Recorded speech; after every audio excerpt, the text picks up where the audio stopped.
అగ్రిగోల్డ్ అంశంపై సవాళ్లు ప్రతి సవాళ్లతో ఏపీ అసెంబ్లీ వేడెక్కింది. అగ్రిగోల్డ్ బాధితులకు న్యాయం జరగాలంటే హౌస్ కమిటీతో కాదు, జ్యుడిషియల్ విచారణ జరగాలని ప్రతిపక్ష నేత వైఎస్ జగన్మోహన్ రెడ్డి శాసనసభలో డిమాండ్ చేశారు. సిట్టింగ్ జడ్జితో న్యాయ విచారణ చేయాలన్నారు. అగ్రిగోల్డ్ ఆస్తుల్ని మంత్రి పత్తిపాటి పుల్లారావు సతీమణి కొనుగోలు చేసినట్టు గతంలో పుల్లారావే అంగీకరించిన విషయాన్ని జగన్ గుర్తు చేశారు.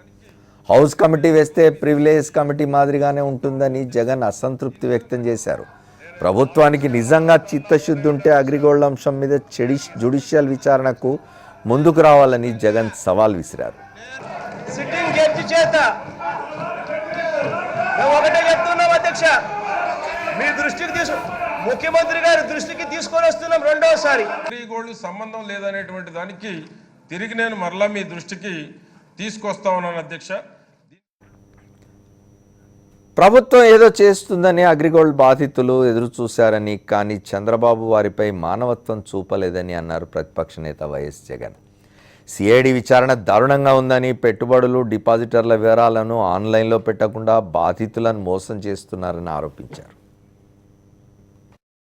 19.5 లక్షల మంది డిపాజిటర్లకు 13,83,574 మంది డిపాజిటర్లకు పూర్తిగా న్యాయం జరిగిపోతుంది. అంటే కేవలం 1,182 కోట్ల రూపాయలు మాత్రం మనం ఇవ్వగలిగితే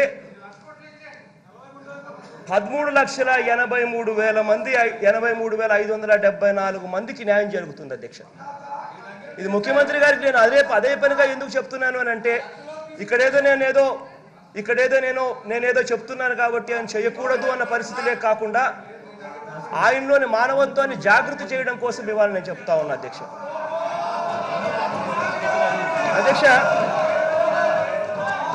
అదే రకంగా అధ్యక్ష, ఇక్కడ జరుగుతూ ఉన్న మొత్తం ఆస్తుల విలువల అధ్యక్ష, వీళ్ళకి సంబంధించిన ఆస్తుల విలువలు ఆల్రెడీ సిఐడి చేతుల్లో ఉన్న ఆస్తుల విలువల అధ్యక్ష దాదాపుగా 18,662 ఎకరాల అధ్యక్ష. ఇక్కడ ఇంకో విషయం కూడా ఉంది అధ్యక్ష. ఇక్కడ ఇంకొక విషయం ఏంటంటే అధ్యక్ష, అరెస్ట్లు ఎంతమంది చేశారు అని చెప్పి ఒక్కసారి గమనిస్తే అధ్యక్ష, వెరీ ఇంపార్టెంట్ ఆస్పెక్ట్ అధ్యక్ష. ఇది చైర్మన్ గారిని అరెస్ట్ చేశారు, తర్వాత చైర్మన్ గారి ఒక తమ్ముడిని అరెస్ట్ చేశారు అధ్యక్ష. ఇక్కడ దాదాపుగా వాళ్ళంతా కూడా 8 మంది అన్నదమ్ములు అధ్యక్ష. ఆ 8 మంది అన్నదమ్ముల్లో దాదాపుగా ఈ సీతారాం అనే ఆయన పూర్తిగా వ్యాపారాలన్నీ కూడా తాను ఇంతకు ముందు డైరెక్టర్గానే ఉన్నట్టుగా, కమిటీ రిపోర్ట్లోనే డైరెక్టర్గా ఉన్నట్టుగా, కమిటీలో ఉన్న పేర్లలో ఆయన పేరు కూడా కనిపిస్తుంది, డైరెక్టర్గా ఉన్నట్టుగా కూడా ఆయన పేరు కనిపిస్తుంది అధ్యక్ష. ఈ సీతారాం అనే ఆయన అరెస్ట్ చేయలేదు అధ్యక్ష. అరెస్ట్ వాళ్ళు చేయని కారణంగా ఈ మధ్య కాలంలోనే లాస్ట్ టైం నేను సభ దృష్టికి తీసుకొచ్చినాను, ఏ రకంగా కొన్ని ఆస్తులు వాళ్ళకి సంబంధించిన ఆస్తు మన సభలోనే మంత్రిగా ఉన్న పత్తిపాటి పుల్లారావు గారి భార్య కూడా కొనుగోలు చేయడం కూడా చూసినాం. అది కూడా సభ దృష్టికి తీసుకొచ్చారు.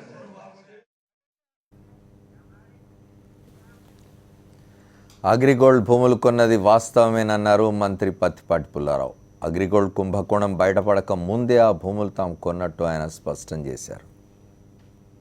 భూమి ఆ అగ్రిగోల్డ్ సంబంధించినటువంటిది కానీ, అగ్రిగోల్డ్ సంబంధించినటువంటి ఇతర కంపెనీలకు కానీ, ఆ యొక్క అటాచ్మెంటెడ్ భూములు కానీ, సీజ్డ్ భూముల్లో కానీ ఉంటే చూపెట్టమన్నాను అధ్యక్ష. నేను కొన్నటువంటి భూములు 3 దగ్గర కొన్నాను అధ్యక్ష. 3 కొన్నటువంటి ఇన్కమ్ ట్యాక్స్ రిటర్న్స్ తోడు సహా వాళ్ళు 2014 ఎప్పుడు కొన్నారనేటువంటిది డీటెయిల్స్ కూడా ఇచ్చాను అధ్యక్ష. ఎప్పుడు కొన్నారనేటువంటిది స్పష్టంగా అదే అధ్యక్ష. ఉదయ దినకర్ అయితే 37/2014లో కొన్నారు అధ్యక్ష. అదేవిధంగా అధ్యక్ష 2015లో ఈ యొక్క అటాచ్మెంట్ రాకముందు ఈ ఇష్యూ లేనప్పుడు ఈ కంపెనీలో ఈ యొక్క కంపెనీకి సంబంధించినటువంటి ప్రాపర్టీ కానటువంటిది లీగల్గా వెరిఫై చేసి అగ్రిగోల్డ్కి ఎక్కడా కనెక్టివిటీ లేనటువంటిది కొన్నానని స్పష్టంగా సభలో తీసుకొచ్చాను. మంత్రి పత్తిపాటి పుల్లారావు అగ్రిగోల్డ్ భూములు అడ్డగోలుగా కొనుగోలు చేసి తనకేం తెలియదన్నట్టు నిస్సిగ్గుగా వ్యవహరిస్తున్నారని వైఎస్ఆర్ కాంగ్రెస్ పార్టీ అధినేత వైఎస్ జగన్మోహన్ రెడ్డి మండిపడ్డారు. మంత్రి పత్తిపాటి కుటుంబం అగ్రిగోల్డ్ ఆస్తుల కొనుగోళ్లపై అన్ని ఆధారాలు ఇచ్చినా ఎటువంటి చర్యలు తీసుకోలేదని ఆయన ఆవేదన వ్యక్తం చేశారు. పత్తిపాటి పుల్లారావు గారు మంత్రి అయిన తర్వాత 2014లో చంద్రబాబు నాయుడు గారు ముఖ్యమంత్రి అయిన తర్వాత ఆయన భూములు అమ్మినాడు, ఈయన భూములు కొనుక్కున్నాడు. ఈ విషయం రిజిస్ట్రేషన్ డాక్యుమెంట్స్ సహా 7 సంవత్సరం అసెంబ్లీలో జరిగినప్పుడు చూపించడం. ఇదే ఉదయ్ దినకర్ అనే వ్యక్తి హాయ్లాండ్కి సంబంధించి ఇవాళ డైరెక్టర్గా ఉన్నాడు. హాయ్లాండ్ అనేది వాళ్ళ సంస్థే, అగ్రిగోల్డ్ వారి సంస్థే. దాంట్లో డైరెక్టర్గా ఉన్నాడు ఆ మనిషి. బంధువు అన్న సంగతి అర్థమవుతా ఉంది. అయినా కానీ పత్తిపాటి పుల్లారావు గారు నిస్సిగ్గుగా తాను చేసిన పనిని తాను డిఫెండ్ చేసుకుంటా ఉన్నారు. ఈ అగ్రిగోల్డ్కు సంబంధించి ఈ సీతారాంకు సంబంధించిన భార్య అగ్రిగోల్డ్ సీతారాం అనే ఆయన one of the director, committee member కూడా.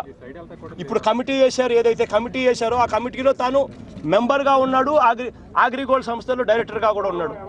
ఆయన భార్య పుష్పలత, ఆయన కూతురు హిమజ, వాళ్ళ బంధువులు ఇంకొక ఆవిడ సునీత, అందరూ కూడా 18/8/2016 కూడా బ్రహ్మంగారి మఠంలో వాళ్ళకున్న భూములు కూడా అమ్ముతున్నారు అని కూడా దృష్టికి తీసుకొచ్చినాం, సభ దృష్టికి.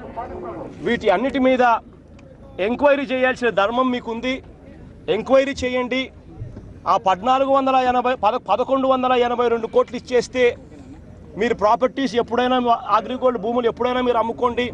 అది ఇచ్చేస్తే 14 లక్షల మందికి ఉపశమనం జరుగుతుంది. మొట్టమొదట ఆ కార్యక్రమం పూర్తి చేసేయండి. ఆ తర్వాత వాళ్ళ ఆస్తులు మీరు ఎప్పుడైనా అమ్ముకోండి అని చెప్పి ఎంత గట్టిగా చెప్పే ప్రయత్నం చేసినా ఇవాళ వాళ్ళ రాక్షస పాలనే ఇవాళ కనిపించింది. ఇవాళ ఇదే ఆక్షన్ పరిస్థితిలో అగ్రిగోల్డ్ ఆస్తులు ఆక్షన్లోకి వస్తూ ఉన్నాయి. ఈ అగ్రిగోల్డ్ ఆస్తులు ఆక్షన్లోకి ఏదైతే వస్తూ ఉన్నాయో వాటిలో హాయ్లాండ్ ఆస్తులు ఎందుకు రావడం లేదని నేను అడుగుతా ఉన్నా. వాటిలో అగ్రిగోల్డ్కున్న యారాడ దగ్గర ఉన్న ప్రైమ్ ప్రాపర్టీ విశాఖపట్నంలో ఎందుకు ఆక్షన్లోకి రావడం లేదని అడుగుతా ఉన్నా. వాళ్లకు అతిహోయ షాపింగ్ మాల్ లాంటి విలువైన ప్రాపర్టీస్ ఎందుకు ఆక్షన్లోకి తేవడం లేదు అని చెప్పి నేను గట్టిగా అడుగుతా ఉన్నా. వీటికి అన్నిటికీ ప్రభుత్వం సమాధానం చెప్పాల్సింది పోయి వీళ్ళు పత్తిపాటి పుల్లారావు గారిని సపోర్ట్ చేస్తూ పత్తిపాటి పుల్లారావు కోసం ఏకంగా సభనే పూర్తిగా తప్పుదోవ పట్టిస్తూ స్పీకర్ను అడ్డం పెట్టుకుని దారుణంగా చేస్తా ఉన్న తీరును బాధాకరణం. అగ్రిగోల్డ్ బాధితులు 100 మందికి పైగా ఇప్పటికే ఆత్మహత్య చేసుకున్నారు. లక్షలాది మందికి నష్టం జరుగుతున్నది. ఇప్పటికి ఇంకా మీనమేషాలు లెక్క పెడుతున్నది ప్రభుత్వం, ప్రతిపక్షం నిందిస్తున్నది. దాని గురించి మాట్లాడుకుందాం. మనతో పెద్దలన్నారు శ్రీనివాసరావు గారు ఉన్నారు, అట్లాగే కాంగ్రెస్ నాయకులు రామచంద్రారెడ్డి ఉన్నారు, బీజేపీ నాయకులు రఘునాథ్ బాబు ఉన్నారు, కోటంరెడ్డి శ్రీధర్ రెడ్డి కూడా జాయిన్ అయ్యారు మనతో. విజయవాడ నుంచి ఒక షార్ట్ బ్రేక్ తీసుకొని వచ్చి మాట్లాడదాం. Welcome back to the 4th estate. AgriGold వ్యవహారంలో ఇవాళ ఆంధ్రప్రదేశ్ శాసనసభ దద్దరిల్లింది, చర్చ జరిగింది. చివరికి ఏకైక ప్రతిపక్షం వైఎస్ఆర్ కాంగ్రెస్ పార్టీ సభ నుంచి వాకౌట్ చేసింది. దాని గురించి మాట్లాడుకుందాం. శ్రీనివాసరావు గారు చెప్పండి, అగ్రిగోల్డ్ వ్యవహారం నానుతూ ఉన్నది. ఈలోగా 100 మందికి పైగా ఆత్మహత్యలు చేసుకున్నారు. ప్రభుత్వాలు ఎందుకు ఇట్లాంటి వ్యవహారాల్లో, మనం గతంలో కూడా చాలా చూసినాం. కృషి బ్యాంక్ వ్యవహారం కావచ్చు, ఇంకో బ్యాంక్ కావచ్చు, ఇంకో సంస్థ కావచ్చు, ప్రజల దగ్గర డిపాజిట్లు వసూలు చేసి వాళ్ళని ముంచేసి వెళ్ళిపోతే కోట్ల రూపాయలు. పాపం వాళ్ళు కష్టపడి సంపాదించుకున్నది రేపటి అవసరాల కోసం దాచుకున్నారు. పిల్లల పెళ్ళ కోసం, వారి భవిష్యత్తు కోసం, చదువుల కోసమో, తాము వృద్ధాప్యంలో బ్రతకడం కోసం దాచుకున్న డబ్బంతా కూడా ఇట్లా పోతే కొద్దిమంది విలాసాలకి ఇదైపోతాయి. ప్రభుత్వాలు ఇట్లాంటి వైఖరి అవలంబిస్తే ఏం చేయాలి? ఒకటి ప్రధానమైనటువంటి అంశం మాత్రం అగ్రిగోల్డ్ అయినప్పటికీ ఇంకొక 2 అంశాలు దీంట్లో ముడిపడి ఉన్నాయని చెప్పి నేను అనుకున్నాను. ఒకటి ఏంటంటే ప్రస్తుతం ఆంధ్రప్రదేశ్ శాసనసభ బడ్జెట్ సమావేశాలు జరుగుతున్న తీరుతెన్నులు. రెండోది పత్రికా స్వేచ్ఛ అండి, లేకపోతే పత్రికల పాత్ర అండి, మొత్తానికి అది కూడా దీంట్లో ఇన్వాల్వ్ అయింది. ఒకటి పాపం వాళ్ళని ఆత్మహత్యలు చేసుకునేంత వరకు పోయినారంటే అది దాని చాలా బలమైన కారణం లేనిది అలా జరగదు. వీధిన పడ్డాయి కుటుంబాలు కూడా. సరే ఆశనండి, అత్యాశనండి, పేరాశనండి, ఏది పెట్టినా వాళ్ళు పెట్టుబడి పెట్టే మాట వాస్తవం, వాళ్ళు ముంచిన మాట వాస్తవం, అది అందరికీ తెలిసిన విషయమే. అక్కడ ప్రభుత్వాల పాత్ర ఏంటంటే ఎవరైతే దెబ్బతిన్నారో వాళ్ళ పట్ల ఎక్కువ సానుభూతిగా ఉండాలి, మోసం చేసిన వాళ్ళ పట్ల కాదు. కానీ దురదృష్టం ఏంటంటే ఇవాళ అన్ని చోట్ల కూడా అదే జరుగుతుంది. బ్యాంకుల్ని ముంచిన మాల్యాన్ని దర్జాగా విదేశాల్లో అద్భుతమైనటువంటి రాజవైభోగాలు అనుభవిస్తున్నట్టు మనం చదువుతున్నాం. ఇది కూడా అలే కాదు. ప్రభుత్వ పాత్ర, ప్రభుత్వానికి నైతికమైనటువంటి ఒక బాధ్యత ఉందనేది చెప్పాలి. రెండోది ఇంకోటి ఏంటంటే శాసనసభ జరుగుతున్న తీరుతెన్నులు. ఎందుకంటే రెండు పక్కపక్క థియేటర్లో సినిమాలు ఆడుతున్నప్పుడు చెప్పుకుంటాం కదా, ఒక పక్కన తెలంగాణ శాసనసభ, ఒక పక్కన ఆంధ్రప్రదేశ్ శాసనసభ. ఇది పెడపెడలు లేకపోయినప్పటికీ ఏదో పర్వాలేదు నడుస్తోంది అనే పరిస్థితి ఉంది. అక్కడ ఏమీ నడవట్లేదు.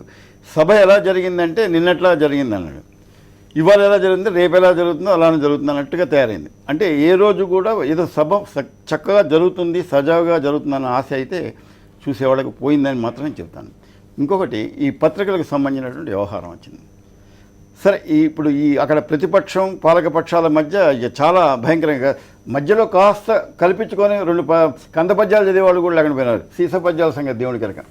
భారతీయ జనతా పార్టీ పేరుకు ఉన్నా కూడా అది మిత్రపక్షం కావడం వల్ల ఎక్కువ ఇన్వాల్వ్ కాదు. అదివరకు నేను శాసనసభ 40 ఏళ్ల బట్టి చూసినప్పుడు 75 నుంచి చూస్తూ వచ్చామని నేను చెప్పేది అంటే ఏదైనా కమ్యూనిస్టులు వాళ్ళు వీళ్ళు ఏదో రకరకాల బీజేపీ ఒక పట్టుమని వాళ్ళు 10 మంది అయినా కూడా ఉండేవాళ్ళు, 4 రకాల పార్టీల వాళ్ళు ఉండేవాళ్ళు. ఏదైనా పాలకపక్షానికి ప్రధాన ప్రతిపక్షానికి ఏదైనా గందరగోళం వచ్చి వాళ్ళని సస్పెన్షన్ తీర్మానం పెట్టినప్పుడు కూడా వీళ్ళు లేచి నిలబడి స్పీకర్కి నచ్చజెప్పేవాళ్ళు. వాళ్ళ మీద పెట్టిన సస్పెన్షన్ ఉపసంహరించండి అని చెప్తే మళ్ళీ దాన్ని రివోక్ చేసి మళ్ళీ వాళ్ళని సభలోకి పిలిపించిన సందర్భాలు అనేకం చూశాను. దురదృష్టం ఏంటంటే ఇవాళ ఆంధ్రప్రదేశ్ శాసనసభలో ఆ పరిస్థితి లేదు. ఒకటి దానికి ఉదాహరణ ఏంటంటే ఇవాళ నిన్ననే వరవరరావు గారు ఆంధ్రజ్యోతిలోని ఒక మంచి వ్యాసం రాశాడు ఈ ధర్నా చౌక్ మీద. నీలం సంజీవ్ రెడ్డి గారు ఈ మొత్తం ఏదో వీళ్ళు రైతాంగం మీద ఒక ర్యాలీ కోసం వస్తే ఆయన పోయి ఒక విజ్ఞాపన పత్రం ఇవ్వాలని పుచ్చలపల్లి సుందరయ్య గారు అక్కడ దాకా వస్తే నీలం సంజయ్ రెడ్డి గారు స్వయంగా చినుకులు పడుతుంటే ఒక గొడుగు వేసుకొని వచ్చి ఆయన బయటకు వచ్చి అసెంబ్లీ బయటకు వచ్చి ఆయన దగ్గర నుంచి వినతి పత్రం తీసుకొని తన గొడుగు పుచ్చలపల్లి సుందరయ్య గారికి పట్టి ఆయన చేత ఆ విజ్ఞాపన పత్రం తీసుకొని వాళ్ళని ఉద్దేశించి 4 మంచి మాటలు చేస్తామయ్యా, నీకు government will be with you అని ఒక ఎష్యూరెన్స్ ఇచ్చే సందర్భం ఆయన నిన్న పత్రికలు రాశారు. అంటే ఎలా ఉండేది ఆ రోజుల్లో పాలకపక్షంగానే ప్రధాన ప్రతిపక్షం ఇచ్చిపుచ్చుకునే మర్యాదలు ఇవాళ కనబడుతున్నాయా? అవి పూర్తిగా నిల్లు ఆ కాలం. అది నేను చెప్పదలుచుకున్నది. ఈ స్వేచ్ఛ పత్రికల గురించి చెప్తే జి కృష్ణ గారని ఒక సీనియర్ జర్నలిస్ట్ ఉండేవాడు మనకి. దీంట్లో ఇండియన్ ఎక్స్ప్రెస్లో వాటిలో స్పెషల్ కరెస్పాండెంట్ కూడా చేశాడు ఆయన. అలాంటి వాడు ఆయన రామ్నాథ్ గోయంకా గురించి ఒక మాట చెప్తుండేవాడు మాటలు ముచ్చట్లు మాతోటి. ఆయనకి ఇందిరాగాంధీ అంటే పడేది కాదు. ఇందిరాగాంధీ మీద చాలా కోపం. ఇండియన్ ఎక్స్ప్రెస్ ఆయన ఉంటే అనేవాట ఆయన, నా చేతిలో ఇండియన్ ఎక్స్ప్రెస్ లాంటి ఆయుధం ఉంది సరే, కానీ అదక్కర్లేదు, నా చేతిలో చిన్న గరికె పోచ తగిలినా కూడా ఆమెను ఎలా దెబ్బ కొట్టాలని నేను చూస్తా అన్నట్ట. అంటే అలా ఉండేవి. ఈ ప్రభుత్వాలకు అనుగుణంగా రాయాలని ఆశిస్తే చాలా తప్పండి. ప్రభుత్వాలు ప్రతిదీ పొగడవు. పత్రికలు అనేవి ఖచ్చితంగా ఈ ప్రతిపక్షాల కంటే ఎక్కువ ఘాటుగా రాస్తాయి. ఈ నెహ్రూ గారి మీద శంకర్ స్వీక్లో అద్భుతమైనటువంటి కార్టూన్లు వచ్చాయి, కానీ ఆయన వాటిని చదువుతూ ఆనందించేవాడని. అంజయ్ గారు మళ్ళీ ఇంకొక ఉదాహరణ. ఈనాడు వాళ్ళు వేసిన కార్టూన్ అన్నీ ఆయన పొద్దున్నే అందరితో కూర్చొని ఎంత బాగా రాశారో చూసావా, ఎంత మంచి కార్టూన్ వేశారన్నారు. ఆ రకమైనటువంటి సహనం అనండి అది పూర్తిగా పోయి పూర్తిగా అసహనం అనేది వచ్చింది. సరే, పాలక ప్రతిపక్షాల మధ్య పర్వాలేదు కానండి, పత్రికలకు వచ్చినంత వరకు చెప్పేదంటే పత్రిక సరే సాక్షి యాజమాన్యంతో నిమిత్తం లేదండి. అక్కడ పనిచేసే జర్నలిస్టులకు కానీ ఆ చదివే పాఠకులకు కానీ అది ఒక పత్రిక మాత్రమే. దాని వెనకాల ఎవరున్నారనే దాంతో ఎవరికి నిమిత్తం లేదు. పత్రిక ఎలా పనిచేస్తుందనే చూస్తారు. ఏ పత్రికైనా ఆ దృష్టితోటే చూస్తారని చెప్పి నేను అనుకుంటున్నాను ఇన్నేళ్ల అనుభవంలో. కాబట్టి ఇక్కడికైనా ఏదైనా సరే కాస్త ఆచితూచి వ్యవహరించకపోతే అనుభవానికి అర్థం లేకపోతే. ప్రధానంగా శ్రీనివాసరావు గారు ఇవాళ చూడాల్సింది ఏంటంటే అగ్రిగోల్డ్ మీద చర్చ జరుగుతున్నది. అగ్రిగోల్డ్ వ్యవహారం చాలా సీరియస్గా ఉన్నది. బాధితులకు ఇప్పటివరకు సహాయం అందలేదు. దాని మీద చర్చ జరుగుతున్న క్రమంలో దాన్ని పక్కదారి పట్టించడం కోసం హౌస్లో వేరే తమాషా జరిగింది. తమాషా అంటే మళ్ళీ హౌస్ దాన్ని అభ్యంతరం పెట్టవచ్చు, అయినా అభ్యంతరం లేదు. అదేదో మొత్తానికి దాన్ని డైవర్ట్ చేసే ప్రయత్నాలు జరిగినాయి. మనం అగ్రిగోల్డ్ గురించి మాట్లాడదాం. ప్రభుత్వంలో ఉన్న పెద్దలే అగ్రిగోల్డ్ భూములు కొనుక్కుంటే సాక్షాత్తు ఒక మంత్రి పత్తిపాటి పుల్లారావు గుంటూరుకు సంబంధించిన మంత్రి అగ్రిగోల్డ్ భూముల్ని నేను కొన్నాను అని అంగీకరిస్తూ ఉంటే దాని మీద జ్యుడిషియల్ ఎంక్వైరీ వేయమని ప్రతిపక్షం అడుగుతున్నది. అధికార పక్షం ముఖ్యమంత్రి గారు ఏమంటున్నారు, ఇది కనుక రుజువు అయితే మంత్రి పుల్లారావు మళ్ళీ శాసనసభకు రాడు అంటున్నారు. కానీ మంత్రిమండలి మొత్తానికి అధినేత అయిన అధ్యక్షుడైన ముఖ్యమంత్రి ఏం బాధ్యత తీసుకుంటారు? అంటే నేను ఏం చెప్పాలి తెలియదు కానీ ఒక రామాయణంలో ఒక ఘట్టం చెప్తే జనానికి అర్థమైతే అవుతుంది కథ. సీతని రావణుడు లంకలో ఉండి వచ్చిన సీతని తీసుకొస్తే ఆమెని అక్కడ ఉండొచ్చావు కనుక అని చెప్పి ఆమెను అగ్నిప్రవేశం చేయమంటారు. అగ్నిప్రవేశం చేస్తే ఆవిడ పునీతగా బయటకు వస్తుంది. పునీతగా బయటకు వచ్చిందని అనుమానించిన రాముడు ఏం దూకలేదు దాంట్లోకి. అది నేను చెప్పదలుచుకున్నాను. దీంట్లో భావార్థం అనండి, గూఢార్థం అనండి, అర్థం చేసుకుంటే వాళ్ళు చేసుకోవాలి. అంటే సవాళ్ళు ప్రతి సవాళ్ళు కాదు కదా, అక్కడ న్యాయం అనేది ఎలా రావాలనేది మాత్రమే మనం చూడాలి. రైట్. మనతో కోటంరెడ్డి శ్రీధర్ రెడ్డి జాయిన్ అయ్యారు. అట్లాగే కాంగ్రెస్ నాయకులు రామచంద్రారెడ్డి గారు ఉన్నారు, వారితో మాట్లాడదాం. రామచంద్రారెడ్డి గారు చెప్పండి, అగ్రిగోల్డ్ సమస్య వాళ్ళు దాన్ని డైవర్ట్ చేసే ప్రయత్నాలు జరిగినాయి. రేపేం జరుగుతుంది సభలో కూడా చూద్దాం. కానీ తర్వాత ముఖ్యమంత్రి కూడా చాలాసేపు మాట్లాడినారు అగ్రిగోల్డ్ మీద.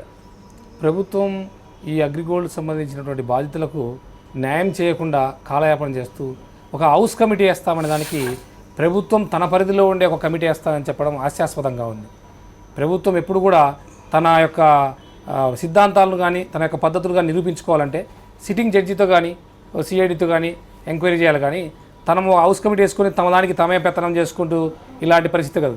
గతంలో ముఖ్యమంత్రి గారు చంద్రబాబు నాయుడు గారు ప్రతిపక్ష నేతగా ఉన్నప్పుడు 10 సంవత్సరాల్లో ఈ ప్రాజెక్టుల విషయంలో అయితేమి కాంగ్రెస్ ప్రభుత్వం చేపట్టిన ప్రాజెక్టులకు సంబంధించినటువంటి మేము విచారణ జరపాలంటే ఆనాటి కాంగ్రెస్ పెద్దలు ముఖ్యమంత్రి డాక్టర్ వైఎస్ రాజశేఖర గారు కానీ మా మిగతా నాయకులందరూ కూడా ఆ రోజు వీళ్లకు ఆ స్వేచ్ఛ ఇచ్చారు.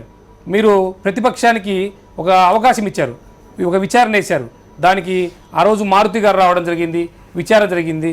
ప్రభుత్వం ప్రతిపక్షం రెండు కూడా ప్రజా సమస్య మీద పరిష్కరించేటువంటి అవకాశం వాతావరణం ఉంది. ఈరోజు ఆ వాతావరణం లేదు. హౌస్ కమిటీ వేసుకొని వీళ్ళకంటే వీళ్ళు తీర్పించుకుంటారంటే ప్రజలు చాలా హాస్యాస్పదంగా పరిగణిస్తున్నారు. ప్రభుత్వం ఎప్పుడు కూడా తన మీద ఆరోపణలు వచ్చినప్పుడు మేము సభ నుంచి బయటికి ఇడుస్తాం, సభను బహిష్కరిస్తాము అనేది కరెక్ట్ కాదు. ప్రతిపక్ష నాయకుడు సభను బహిష్కరించడం కాదు, అలానే పత్తిపాటి పుల్లారావు గారు బహిష్కరించడం కాదు సభను. కావాల్సింది ఇక్కడ ఏం జరిగింది, అగ్రిగోల్డ్ అనేది ఒక సంస్థ, ఆ సంస్థకు సంబంధించినటువంటి సబ్ సంస్థలు, ఇది ఒక మదర్ కంపెనీ అయితే దానికి సంబంధించిన కంపెనీలు నెంబర్ అయితే తెలియదు కానీ ఒక 60-70 కంపెనీలు ఉన్నాయి. అటువంటి కంపెనీలు ఇంత పెద్ద ఎత్తున జరిగినప్పుడు పుల్లారావు గారు ఏ విధంగా ఆ భూములు కొంటారు? ఒక కేబినెట్ మంత్రి గారు ఆ భూములు కొనడం చాలా తప్పు. ఆ భూములు కొని ఈరోజు హౌస్ కమిటీ వేసుకొని ఆయన పాతివ్రతాన్ని వీళ్ళే ఒక టెస్ట్ పెట్టి ఆ సర్టిఫికేట్ ఇస్తే పరిస్థితి కాదు. మీరు సిట్టింగ్ జడ్జితో విచారణ జరపండి. ప్రజాస్వామ్యంలో ప్రతిపక్షం కానీ ఎవరైనా అడిగిన క్వశ్చన్కు ప్రభుత్వం ఆన్సర్ చెప్పాలి. కానీ మనము సభ నుంచి బహిష్కరించుకుందాం, సభకు రాకుండా ఇది కాదు విషయం. చర్చను తప్పుదోవ పట్టించకుండా అగ్రిగోల్డ్ బాధితులందరికీ ముఖ్యమంత్రి గారు ఒక మంచి ఉద్దేశంతో మేలు చేస్తారని అందరూ అనుకున్నారు. కానీ కాలం 3 సంవత్సరాలు గడిచిపోయింది. ఈ ఏవైతే అగ్రిగోల్డ్కి సంబంధించిన మిగతా బ్రాంచీలు ఉన్నాయో వాటి యొక్క ఆస్తులను తెలుగుదేశం పార్టీ లీడర్లే కొంటున్నారంటే దానికి స్పష్టంగా అర్థమవుతుంది ఇక్కడ ఏం జరుగుతుంది, ఎవరు చేస్తున్నారని. వారికి అవసరం వస్తే ఇప్పుడు అసెంబ్లీ స్థానాలు పెంచడానికి కోసం రాజ్యాంగ సవరణ చేస్తారంట. కానీ ప్రత్యేక హోదా కోసం అయితే వారు ఈరోజు అదే గడిచిపోయిన చాప్టర్ అంటున్నారు, ముగిసిపోయిన అధ్యాయం అంటున్నారు. కానీ మీకు పట్టుదల ఉంటే, మీకు నిజంగా ఆంధ్రప్రదేశ్ రాష్ట్రానికి, కొత్త రాష్ట్రానికి న్యాయం చేయగలుగుంటే ప్రధానమంత్రి మోడీ గారి దగ్గరికి వెళ్ళి సార్ ఈ విషయం కోసం రాజ్యాంగ సవరణ చేయండి అని విభజన చట్టంలో స్పష్టంగా ఉన్న అంశాలను పక్కన పడేసి ఈరోజు మేము ఒక పోరాడతాం, వాళ్ళకి అవసరం వస్తేనేమో రాజ్యాంగ సవరణ, వాళ్ళకి అవసరం లేకపోతేనేమో హౌస్ కమిటీ, ఈ విధంగా ఉంది ఈ ప్రభుత్వం యొక్క వైఖరి. ప్రజలంతా కూడా ముఖ్యమంత్రి గారి మీద నమ్మకం పోయింది. ఈరోజు ఆయన పనితీరు, అగ్రిగోల్డ్ యొక్క బాధితులు బాధపడుతుంటే వాళ్ళ రోడ్ల మీద తిరుగుతూ వాళ్ళు ధర్నాలు చేసుకుంటూ వాళ్ళ కుటుంబాలు వీధిన పడ్డాయి. ఈ పరిస్థితి మంచిది కాదు. తక్షణమే ఒక సిట్టింగ్ జడ్జితో విచారణ జరిపించి బాధితులకు న్యాయం చేయవలసిందిగా కాంగ్రెస్ పార్టీ తరఫున మేము డిమాండ్ చేస్తున్నాం. అంతోపాటు కోటంరెడ్డి శ్రీధర్ రెడ్డి ఉన్నారు, వారితో కూడా మాట్లాడదాం. తర్వాత రఘునాథ్ బాబు గారితో మాట్లాడదాం. శ్రీధర్ రెడ్డి గారు చెప్పండి, అగ్రిగోల్డ్ వ్యవహారంలో ప్రభుత్వ వైఖరి మీద మీకున్న అభ్యంతరాలు ఏమిటి ఇవాళ? అమర్ గారు, మొట్టమొదటిగా మీకు చిన్న అభ్యర్థన, నాకు కొంచెం మీరు వెసులుబాటు ఇవ్వాలా. ఎందుకంటే జగన్మోహన్ రెడ్డి గారికి 2 నిమిషాల పాటు మైక్ ఇవ్వమని చెప్పని అధ్యక్ష మైకు అధ్యక్ష మైకు అధ్యక్ష మైకు అరిచి అరిచి అరిచి అరిచి అరిచి మా గొంతులు పోయి ఉన్నాయి. దయచేసి అర్థం చేసుకోండి. శ్రీధర్ రెడ్డి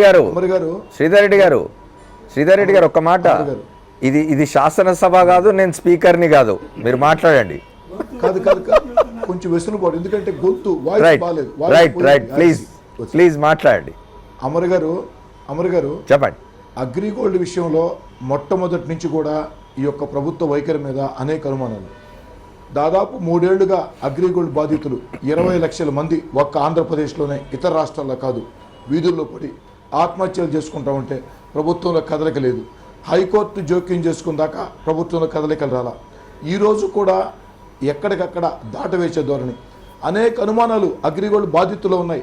వైఎస్ఆర్ కాంగ్రెస్ పార్టీగా మేము చెప్పే మాట కాదు, అగ్రిగోల్డ్ పోరాటం చేస్తున్నటువంటి ఆ పోరాట ఉద్యమ కమిటీ నాయకులే అయ్యా అగ్రిగోల్డ్ ఆస్తుల్ని అధికార పార్టీ నాయకులు ఆ కబ్జా చేసుకునే దానికి సొంతం చేసుకునే ప్రయత్నాలు సాగిస్తున్నారని చెప్పి పదే పదే చెప్పిన మాట ఈరోజు ఎంతకాలకి అటు వైఎస్ఆర్ కాంగ్రెస్ పార్టీ ప్రజా ఉద్యమాలు కావచ్చు, కమ్యూనిస్ట్ పార్టీలు కాంగ్రెస్ పార్టీ చేసిన పోరాటం కావచ్చు, అన్నిటికీ మించి లక్షలాది మంది అగ్రిగోల్డ్ బాధితులు వీధుల్లోకి వచ్చి 3 ఏళ్లుగా చేసిన పోరాటం కావచ్చు, ఆనాడు అగ్రిగోల్డ్ ఏజెంట్లుగా వాళ్ళందరూ కూడా అగ్రిగోల్డ్ సంస్థ పెరిగేదానికి, అగ్రిగోల్డ్ సంస్థ వేల కోట్లు సంపాదించుకునే దానికి తమ రక్తాన్ని తమ చెమటని త్యాగం చేసినటువంటి దారబోసినటువంటి అగ్రిగోల్డ్ ఏజెంట్లు ఈరోజు ఆ సంస్థ యాజమాన్యం మాత్రం 5 స్టార్ హోటళ్లలో ఉంటే, విమానాల్లో తిరుగుతూ ఉంటే వాళ్ళు ఆత్మహత్యలు చేసుకునే పరిస్థితుల్లో కడుపు మండి కడుపు రగిలి చేసిన పోరాటాలు కావచ్చు, ఎట్టకెలకి ప్రభుత్వంలో కదలికి వచ్చింది. సంతోషం. అయితే ఇప్పటికైనా ప్రభుత్వం వాస్తవిక ధోరణితో కాకుండా, న్యాయమైన ధోరణితో కాకుండా తూతూ మంత్రంగా దీన్ని ముగించాలనే ప్రయత్నం. ఎందుకు చెప్తున్నానంటే అమర్ గారు, ఈరోజు అగ్రిగోల్డ్ సమస్యని ఒక నోట్ రూపంలో ముఖ్యమంత్రి గారు చదివారు. అమర్ గారు మీకు తెలియదేం కాదు, అసెంబ్లీ రూల్స్ అండ్ రెగ్యులేషన్స్ గురించి ఇంత పెద్ద సమస్య మీద చర్చ జరిగితే న్యాయం జరుగుతుంది. కానీ ఏమీ లేకుండా ముఖ్యమంత్రి గారు ఒక నోట్ చదివేసి, ఆ నోట్ చదివే పరిణామ క్రమంలో కూడా ప్రతిపక్ష నేత అయా 2 సూచనలు అని చెప్తే మధ్యలో పత్తిపాటి పుల్లారావు గారు జోక్యం చేసుకుని దాన్ని అగ్రిగోల్డ్ నుంచి రుణమాఫీ దగ్గర తీసుకెళ్తే, మరోపక్క స్పీకర్ గారు దీన్ని పక్కదారి పట్టించే రీతిలో ఎంత ముందస్తు ప్లానో మీరే చూడండి అమర్ గారు. 5 నిమిషాల్లో సాక్షి టీవీ క్లిప్పింగ్లు తీసుకొని వచ్చి అసెంబ్లీలో వేశారు. 5 నిమిషాల్లో అగ్రిగోల్డ్ మీద అత్యంత ప్రాధాన్యవంతమైన చర్చ జరుగుతూ ఉంటే ఆ చర్చని పక్కదారి పట్టించి సరైనటువంటి పరిష్కారం చూపించకుండా మోకాలికి బోడిగుండుకి ముడేసే రీతిలో సన్నాయి నొక్కుతూ 5 నిమిషాల్లో ముందస్తు ప్రణాళిక ప్రకారం సాక్షి క్లిప్పింగ్లు వేశారు. ఎప్పటి మహిళా పార్లమెంటు, ఎప్పటి రుణమాఫీ, ఎక్కడి అగ్రిగోల్డ్, ఒకదానికి ఒక సంబంధం ఏమిటి, ఇవన్నీ చూస్తూ ఉంటే స్పష్టంగా అర్థమవుతుండేది ఈ యొక్క ప్రభుత్వానికి అగ్రిగోల్డ్ సమస్య పట్ల చిత్తశుద్ధి లేదు. ఇంకా హైకోర్టు ముట్టికాయలు వేసిన తర్వాత, హైకోర్టు జోక్యం చేసుకున్న తర్వాత, అగ్రిగోల్డ్ బాధితులు వీధుల్లోకి వచ్చి పోరాటాలు చేసిన తర్వాత, తప్పనిసరి పరిస్థితుల్లో ప్రతిపక్షం అసెంబ్లీలో గట్టిగా పట్టుబట్టిన తర్వాత, తప్పనిసరి పరిస్థితుల్లో తూతూ మంత్రంగా దీన్ని ముగించాలని చెప్పని ఏదో కల్లబొల్లి మాటలు చెప్తుంది అన్న భావన ప్రజల్లో ఉంది. ఎట్టి పరిస్థితుల్లో ఈ రాష్ట్రంలో ఉండే ఉభయ కమ్యూనిస్ట్ పార్టీలని, అన్ని రాజకీయ పార్టీలని కలుపుకొని వైఎస్ఆర్ కాంగ్రెస్ పార్టీ శాసనసభ పక్షం జగన్మోహన్ రెడ్డి గారి నేతృత్వంలో అగ్రిగోల్డ్ బాధితులకి న్యాయం చేసేదానికి పోరాటం సాగిస్తుంది. ఇక్కడ ఒక చిన్న విషయం అమర్ గారు గమనించాలా. పాపం స్పీకర్ గారు ఎప్పుడో జరిగిపోయిన మహిళా పార్లమెంటు క్లిప్పింగ్ ఈరోజు తీసుకొని వచ్చారు. ఆ రోజు జాతీయ ఛానల్స్లో, స్టేట్లో ఉండే అన్ని టీవీ ఛానల్స్లో ఆయన వ్యాఖ్యలు వచ్చాయి. అవి ఏమీ లేకుండా ఒక్క సాక్షి టీవీ క్లిప్పింగ్లు తీసుకొని వచ్చి ఆడ ప్రదర్శించడం జరిగింది. ఎందుకు ఈ విధంగా పక్కదారి అర్థం కావట్లేదు.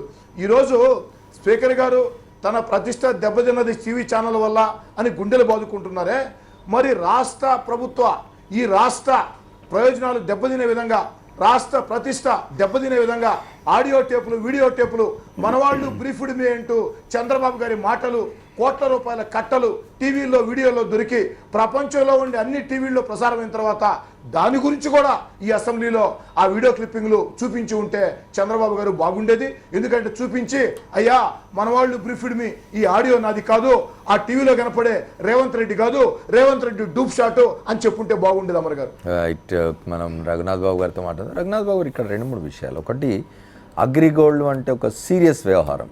ఈ సీరియస్ వ్యవహారంలో శాసనసభలో చర్చ జరిగి ఆ తర్వాత ప్రభుత్వ పక్షం, ముఖ్యమంత్రి గారు ప్రభుత్వం చేస్తున్న చర్యలు వాటి గురించి చెప్పింటే బాగుండేది. ఈ ఇటీవల కాలంలో శాసనసభల్లో ఏం జరుగుతుందంటే అసలు ప్రతిపక్షం అనేది మాట్లాడకుండా, అసలు చర్చ అనేది జరగకుండా, రాగానే ప్రభుత్వ పక్షం ఒక ప్రకటన చేసేసి ఇక అయిపోయింది, దీని మీద మాట్లాడేది లేదు అనే ఒక ధోరణిని ఎట్లా చూస్తారు భారతీయ జనతా పార్టీగా? రెండవది, అధికార పక్షంలోని వారే మంత్రులే దీనిలో ఇన్వాల్వ్ అయ్యి వాళ్ళే భూములు కొని, కేసులు నమోదైనాక భూములు కొని ఇవాళ ఎట్లా సమర్థించుకుంటారు? రెండోది, సరే సిట్టింగ్ జడ్జి అనేది దాదాపుగా ఇప్పటివరకు ఎక్కడ ఏ జ్యుడిషియల్ ఎంక్వైరీస్లో కూడా సిట్టింగ్ జడ్జిల్ని స్పేర్ చేయవు కోర్టులు. చెప్తారు సిట్టింగ్ జడ్జిని స్పేర్ చేయం, మా దగ్గరలే 100,000 కోట్లు కేసులు పెండింగ్లో ఉన్నాయి కాబట్టి సిట్టింగ్ జడ్జిల్ని మేము స్పేర్ చేయలేమంటారు. సరే చివరికి కనీసం రిటైర్డ్ జడ్జితోనే జ్యుడిషియల్ ఎంక్వైరీస్ చాలా జరిగినాయి. అట్లాంటి అంటే ప్రభుత్వం నిజానికి ప్రభుత్వం తప్పు చేయనప్పుడు నేను తప్పు చేయలేదు అనేది ప్రూవ్ చేసుకోవడానికైనా ఇట్లాంటివి చేయాలి కదా. ఎంతసేపు బుల్డోజ్ చేస్తాము, మాట్లాడనివ్వము, ప్రతిపక్షాన్ని మెదలనివ్వము, మెసలనివ్వము అటువంటి ఇది సందర్భం అనేది ఎట్లా, ఈ ధోరణిని ఎట్లా చూస్తారు మీరు? ఒక సీనియర్ రాజకీయ నాయకులు, భారతీయ జనతా పార్టీ నాయకులు, కేంద్రంలో అధికారంలో ఉన్న నాయకులు. సిట్టింగ్ జడ్జి అనేది సహజంగా మీరే చెప్పారు, నేనే చెప్దాం అనుకున్నా. ఎందుకంటే అది ఇక అట్లా అంటే మన అనుభవంలో చాలా వరకు ఎప్పుడు సిట్టింగ్ జడ్జిలను వేసిన సందర్భం లేదు. జరగటం మామూలే. డిమాండ్ చేయడం వరకు మామూలే, కానీ అయితే అంత అడిగితే ఎంతో కొంత చేస్తారు. కనీసం జ్యుడిషియల్ ఎంక్వైరీ అయినా వేయాలి. నో అనేది హౌస్ కమిటీ వేసి చేతులు దులుపుకుంటే ఏంటి ప్రయోజనం? సరే, ఇప్పుడు ఇక్కడ ఈ అటాచ్డ్ ప్రాపర్టీస్ మాత్రం కొండ సాధ్యం కూడా కాదు. ఒకసారి అటాచ్ అయిపోయినాక రిజిస్టర్ కావు. కాబట్టి అటాచ్డ్ ప్రాపర్టీస్ అయితే కొనలేదు, ఓకే. ఇకపోతే ఆ కొన్న ఎవరైతే అమ్మారో అమ్మిన వ్యక్తికి అగ్రిగోల్డ్తో కేసులు బుక్ అయినట్టు. కేసులు బుక్ అయిన ముందు అయితే అసలు సంబంధమే లేదు. ఆ అగ్రిగోల్డ్ ఎవరియో అదే తప్పే ఉంది, అగ్రిగోల్డ్ కొనుక్కోవచ్చు. కేసులు బుక్ అయినాక కూడా కొంటే ఎవరి దగ్గర అయితే కొన్నారో అది డెఫినెట్గా అగ్రిగోల్డ్ కానీ దానికి సంబంధించిన కంపెనీల నుంచి కానీ కొనలేదని మంత్రి గారు చెబుతున్నారు. కాకపోతే అగ్రిగోల్డ్లో పనిచేసే ఒక సంస్థలో పనిచేసే డైరెక్టరో లేకపోతే సిఇఓనో ఆయన దగ్గర కొన్నారు అని చెప్తున్నారు. అది కూడా అగ్రిమెంట్ 2014లో చేసుకున్నాం అని 15లో రిజిస్టర్ చేసుకున్నాం అని అంటారు అనుకోండి. అయితే దానిలో అన్నీ లీగల్గా వెరిఫై చేసుకుని లీగల్ ఒపీనియన్ తీసుకున్నాకే మాకు రియల్ ఎస్టేట్ బిజినెస్ ఉంది, దానిలో రెగ్యులర్ పద్ధతి దాని వెట్టింగ్ చేసినాకే కొంటారు, ఆ రకంగానే కొన్నాం ఇది కూడా అని మంత్రి గారు చెప్తున్నారు. దాని మీద చంద్రబాబు నాయుడు గారు కూడా మరి అది తప్పు అయితే కనుక ఎటు పరిస్థితుల్లో ఆయన ఉండడు, మరి మీరేం చెబుతారు దీనికి అని అంటున్నారు. కాబట్టి దానికి ఏదో రకమైన విచారణ జరగనివ్వండి, తెలుస్తుంది. అది దానికి అసలు విచారణే వద్దని ప్రభుత్వం అనలేదు కదా.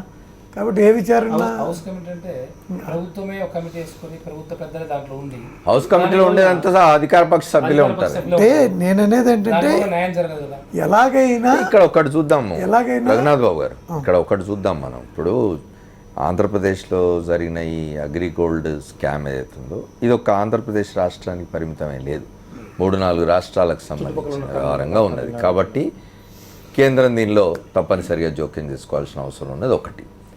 రెండవది, మీరు బెంగాల్ లాంటి రాష్ట్రాలకు వెళ్తే శారదా స్కామ్ లాంటివి వచ్చినాయి.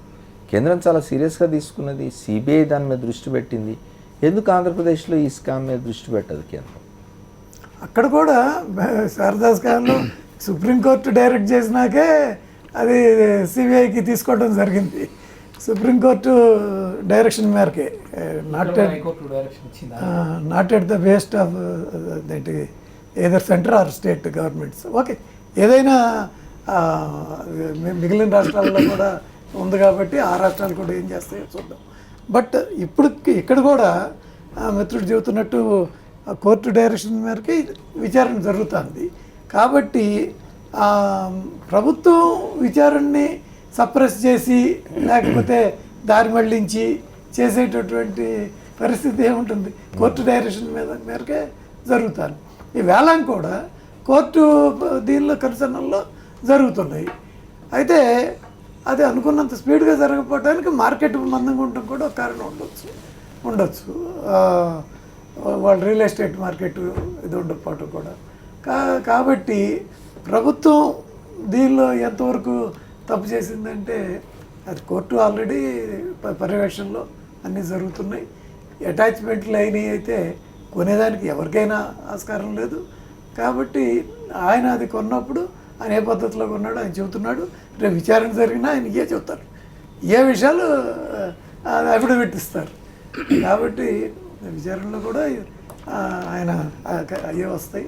ప్రతిపక్షం నుంచి ఇంకో వాదన కూడా వచ్చింది. ఇప్పుడు మీరు అగ్రిగోల్డ్ నుంచి అగ్రిగోల్డ్ సంబంధించిన ఆస్తుల్ని జప్తు చేసుకున్న తర్వాత మీరు అన్నట్టు ఇప్పుడు కొంత ఎకానమీ ఇదిగా ఉంది కాబట్టి ఎవరు కొనలేడం లేదంటే ప్రతిపక్షం నుంచి ఇంకో వాదన కూడా వచ్చింది. ఏమిటంటే ప్రభుత్వమే ఆ ఆస్తులు కొనుగోలు చేసి అక్కడే రాజధానికి సంబంధించి అక్కడే ఆ ప్రభుత్వానికి సంబంధించిన కార్యాలయాలు నిర్మించుకోవచ్చు, కట్టుకోవచ్చు బాధితులకు కదా, న్యాయం చేయొచ్చు కదా, ఇంకొక బాధితులకు రకంగా. న్యాయం చేయొచ్చు వాళ్ళు కదా అనే ఎంతో మంది- ఆలోచన కూడా ఇప్పుడు ప్రతిపక్షం ప్రతిపక్షం అడిగిన చెప్పింది ఒకటి. రెండవది ప్రతిపక్షం అయితే ఇంకో మాట చెప్పినారు, అగ్రిగోల్డ్కి సంబంధించిన అనుబంధ వ్యవస్థలు అవి. ఇప్పుడు హైలాండ్ అనండి, లేకపోతే వైజాగ్ దగ్గర యారాడ్ అనండి, ఇంకో చోట చాలా సంస్థలే. ఆ ప్రాపర్టీస్ అన్నిటి మీద దృష్టి ఎందుకు పెట్టడం లేదు ప్రభుత్వం? ఒకటి, ఇప్పటివరకు 17,000-18,000 ఎకరాల భూమి స్వాధీనం అంటే ఇవన్నీ కూడా ప్రభుత్వ కన్సర్న్లో జరుగుతున్నాయి. అగ్రిగోల్డ్ సంబంధించినటువంటి భూములకు సంబంధించిన కొనుగోళ్లు అమ్మకాలన్నీ కూడా ప్రభుత్వ కన్సర్న్లోనే, ప్రభుత్వంలో ఉన్న పెద్దలే హైలాండ్ కానీ ఇంకోటి కానీ దాని అనుబంధ సంస్థలు ఇంత పెద్ద ఎత్తున చర్చ జరుగుతుంటే రాష్ట్రంలో, ఇంత పెద్ద బాధితులు ఇబ్బంది పడుతుంటే ఈ సందర్భంలో మేము కొన్నాము, 2014 కొన్నాం, 2015 కొన్నాం అంటే ఆనాటికి రాష్ట్ర వ్యాప్తంగా, దేశవ్యాప్తంగా, జాతీయ మీడియాలో, స్టేట్ మీడియాలో ఇంత హల్చల్ చేస్తుంటే ఈరోజు ఏ విధంగా కొంటారు? క్యాబినెట్లో ఉన్నటువంటి పెద్దలు, ఒక దిశానిర్దేశం చేయాల్సినటువంటి పెద్దలు మేము కొన్నాము, మాకు ఆ రోజు ఎటువంటి ఇది లేదని చెప్పేసి కొనలేదు కదా ఇక్కడ. ఆ కంపెనీకి సంబంధించిన ఆస్తులే కాదు, అది ఒక వ్యక్తి కొన్నారు, ఆ వ్యక్తి ఆ కంపెనీలో పనిచేస్తున్నాడు. ఆ డైరెక్టర్లకు సంబంధించినంత ఎలా తెలుస్తుంది? ఇప్పుడు మనం ఎవరో దగ్గర కొంటుంటాము, ఆయన ఎక్కడెక్కడ ఏ కంపెనీలో పనిచేస్తున్నాడు, లేకపోతే ఏ కంపెనీలతో చెప్పలేం కదా. పెద్దలు కొనేటప్పుడు కొంత ఆ డైరెక్టర్ల వారు కాబట్టి ఇది ఏం జరుగుతుందో నేను కొంటే ఇరుక్కపోతానని చెప్పేసి కొనకుండా మానుకోవాలి. కానీ కొన్నానంటే దాంట్లో ఇంకొక ఉద్దేశం ఉంది, మీనింగ్. నేను కొన్నాను అంటే ఇది కాదు. కానీ ఇవన్నీ ప్రతిపక్షం చెప్పిన దానిలో ఒక ఇంపార్టెంట్ పాయింట్ ఏంటంటే, చాలా వాల్యుబుల్ ప్రాపర్టీస్ వాటిని ఇంతవరకు అసలు ఆక్షన్కి రాలేదు. ఇది ఈ రెండు ఎర్రడ్ కానీ హైలాండ్ అటువంటివి వస్తే కొంత వాళ్ళకి జరిగేది కదా. 1,100 కోట్లు అయితే వాళ్ళు చాలా వరకు 2/3 ఆఫ్ వెళ్ళిపోతారు కాబట్టి అలాంటివి చేసైనా వాళ్ళందరినీ పంపించేస్తే మిగిలిన వాళ్ళు ఏదో నడుస్తుంది అనేది ఒక ప్రతిపక్షం వ్యాలిడ్. ఇది కోర్టుకు కూడా లాయర్లతో కోర్టు దృష్టికి కూడా తీసుకెళ్ళి దాన్ని ఎక్స్పీడియేట్ చేయించి అది తొందరగా సెటిల్ చేయిస్తే ఎవరికి దానికి ఏమీ అబ్జెక్షన్ ఉంటుందని నేను అనుకోను. అది ఆక్షన్ చేయకుండా ప్రభుత్వం ఏదో డాట్ చేస్తుందనో ఆపుతుందనో ఆపడం సాధ్యమనో నేనైతే అనుకోను.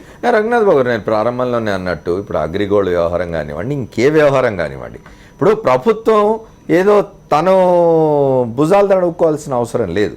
అగ్రిగోల్డ్ వ్యవహారం అనేది చంద్రబాబు నాయుడు గారి ప్రభుత్వం ఆంధ్రప్రదేశ్లో వచ్చిన తర్వాత జరగలేదు, లేదా ఆంధ్రప్రదేశ్ విభజింపబడి ఆంధ్రప్రదేశ్ అవతల ఏర్పడిన తర్వాత జరిగింది కాదు. అట్లాంటి దగ్గర ప్రభుత్వానికి ఇందులో ఇది ఉండాల్సిన అవసరం లేదు. శాసనసభలో థ్రెడ్ బేర్ అంటే వివరంగా చర్చ జరిగేంత అవకాశం కల్పించి ఆ తర్వాత ప్రభుత్వం తానేం చేయదలుచుకున్నది చెప్పింటే పోయేది. అట్లా కాకుండా అసలు చర్చకే అవకాశం రాకుండా ఇంకొక సమస్యను తీసుకొచ్చేసి, ఇంకో సమస్య గురించి నేను ఇప్పుడు మాట్లాడడం లేదు, ఎందుకంటే మన చర్చ పరిమితంగా ఉంటుంది, మళ్ళీ ఇంకో పక్కకు వెళ్ళిపోతాం కాబట్టి నేను ఆ సమస్య గురించి మాట్లాడడం లేదు. ఇవాళ ఎప్పుడో ఒక నెల రోజుల క్రితం స్పీకర్ గారు శాసనసభకు సంబంధం లేకుండా బయట ఎక్కడో మాట్లాడిన దాని మీద తీసుకొచ్చి శాసనసభలో అవన్నీ చూపించి దీన్ని డైవర్ట్ చేయాలనే ఆలోచన ఎందుకు ప్రభుత్వానికి? అక్కడే కదా అనుమానాలు వచ్చేది ఎవరికైనా కూడా, ప్రభుత్వానికి ఏదో సంబంధం ఉంది కాబట్టి ఇదంతా చేస్తున్నారని.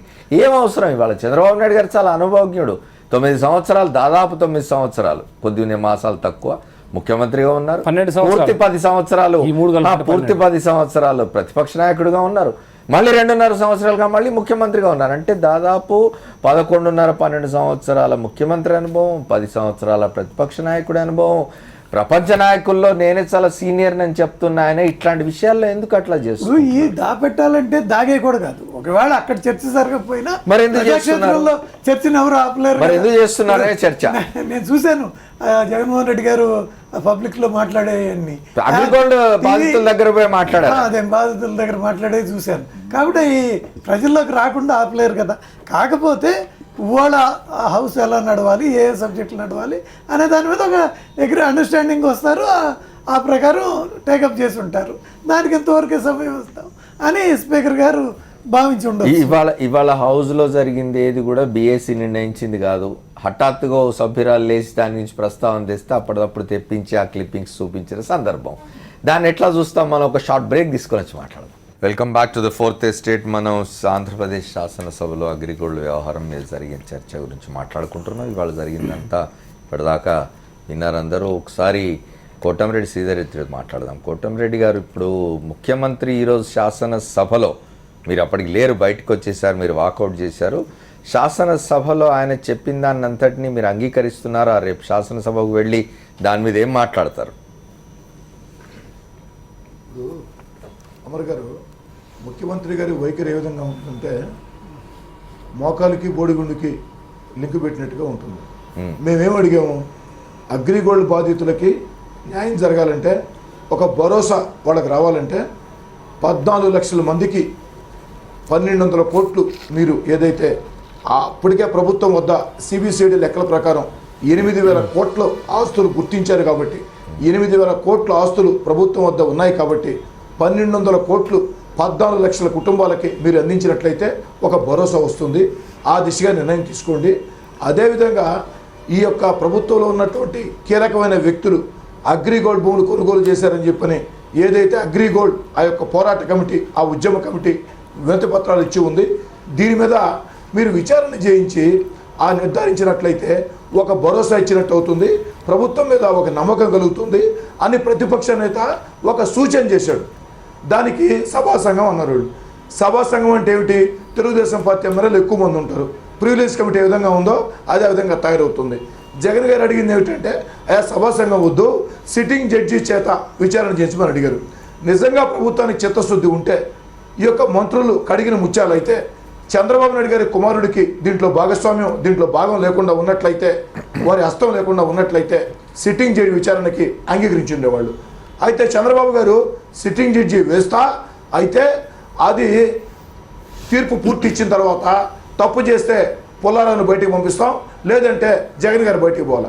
ఏందండి ఇది? నాకు అర్థం కావట్లేదు. మరి ఈ మాటలు చెప్పే ముఖ్యమంత్రి గారు, ఈ సవాళ్లు విసిరే ముఖ్యమంత్రి గారు, సవాళ్లు విసిరి సభని పక్కదారి పట్టించాలా అని చూసే ముఖ్యమంత్రి గారు 21 మంది ఎమ్మెల్యేలు రాజీనామా చేసిన రోజు జగన్మోహన్ రెడ్డి గారి సవాల్ని ఎందుకు వదిలిపెట్టారు? ఈరోజు జగన్మోహన్ రెడ్డి గారి మీద నిండు శాసనసభలో ముఖ్యమంత్రి గారి ప్రోద్బలంతో తెలుగుదేశం పార్టీ మంత్రులు 43,000 కోట్లు ఆస్తులు జగన్మోహన్ రెడ్డి గారికి ఉన్నాయంటే జగన్ గారు అడిగారు, అయ్యా దాంట్లో 10వ వంతు ఒక 4,000 కోట్లు ఇటు ఇచ్చేసేయండి, సంతకాలు పెడతానని చెప్పని ఆ సవాలు స్వీకరించరు. అన్నిటికీ మించి వీడియో టేపుల్లో, ఆడియో టేపుల్లో అడ్డంగా చంద్రబాబు నాయుడు గారు దొరికి మన వాళ్ళు బ్రీఫ్ ఇవ్వమంటూ చంద్రబాబు గారు మాట్లాడుతూ ఉంటే రేవంత్ రెడ్డి గారు దొరికి ఫోర్స్నిక్ లాబొరేటరీలు అది చంద్రబాబు గారి గొంతే అని నిర్ధారిస్తే కోర్టుకు పోయి స్టే తెచ్చుకున్నాం. దాని మీద సిద్ధంగా నిజంగా చంద్రబాబు నాయుడు గారికి ఏదైతే అంత సవాళ్ళ మీద ఉత్సాహం ఉంటే అన్నిటి మీద కలిసి సవాళ్ళు విసిరితే ఖచ్చితంగా అందరూ కూడా స్వీకరిస్తారు. దయచేసి చంద్రబాబు గారికి మనవి చేసేది, చంద్రబాబు నాయుడు గారు రాజకీయ జోదం, రాజకీయ క్రీడ 20 లక్షల మంది అగ్రిగోల్డ్ బాధితుల విషయంలో ఆడవద్దు. 20 లక్షల మంది భవిష్యత్తు సంబంధించినటువంటి అతి ముఖ్యమైనటువంటి అగ్రిగోల్డ్ సమస్య ఇది. ఈ యొక్క సమస్య విషయంలో మీరు రాజకీయ జోదానికి, రాజకీయ క్రీడలకి, కప్పదాటు వైఖరికి స్వస్తి పలికి, మీ సహజ సిద్ధమైనటువంటి మోసపు మాటలకి స్వస్తి పలికి నిజాయితీతో ముందుకొచ్చి వారికి ఆ యొక్క రాష్ట్రాన్ని నిలబడి అప్పుడు వైఎస్ఆర్ కాంగ్రెస్ పార్టీ ప్రతిపక్షంగా సార్. శ్రీధర్ రెడ్డి గారు 20 లక్షల మంది కాదు, ఆంధ్రప్రదేశ్లో 20 లక్షల మంది ఉన్నారు, ఇంకా బయట చాలా మంది, పక్క రాష్ట్రాలు కూడా తమిళనాడు, పక్క రాష్ట్రాలు కూడా కలుపుకుంటే 30 లక్షల పైన అవుతారు. 30 లక్షల మంది, లక్షలాది మందికి సంబంధించిన సమస్య. ఇవాళ శాసనసభలో అధికార పక్షం వ్యవహరించిన తీరు, చర్చించిన తీరు ఎట్లా అనిపించింది?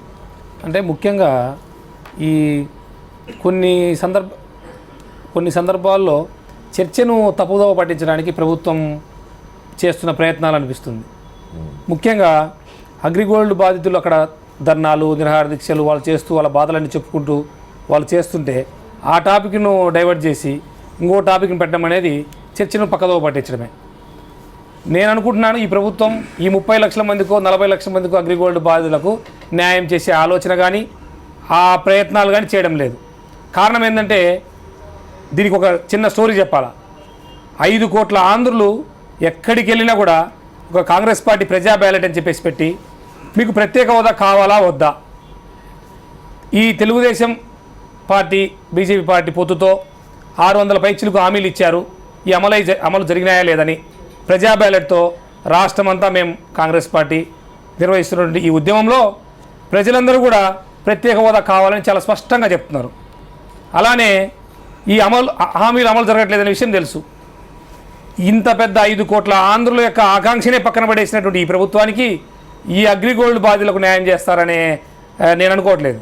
కారణం ఏంటంటే ఈ అగ్రిగోల్డ్ సంబంధించినటువంటి ఆస్తులను ఈ పార్టీలో ఉన్నటువంటి పెద్దలు కొనడం కానీ, రాజకీయాల్లో ఉన్నప్పుడు ఆస్తులు మనం ప్రకటిస్తున్నప్పుడు ఎందుకు ప్రకటిస్తున్నాం నామినేషన్కి ముందే అఫిడవిట్లో నావి ఈ ఆస్తులు ఇవి అని ఒక స్పష్టంగా ఇవ్వాలి, ఒక క్లారిటీ ఇవ్వాలని ఒక సిద్ధాంతం ఉన్నప్పుడు వివాదం నడుస్తున్నటువంటి భూములను ఏ విధంగా కొంటారు? అలానే విలువైన భూములను అప్పచెప్పకుండా ఏదో మార్కాపురం దగ్గర ఉన్నటువంటి ఆ బీడు భూములు, కొన్ని ఏరియాలో ఉన్నటువంటి పనికిరాని చౌడు భూములను ఒక కలిపి కుట్టగా చేసి వీటన్నిటిని అమ్మండి, వీటి ద్వారా డబ్బు వస్తుందంటే ఆ బాధితులకు న్యాయం జరగదు.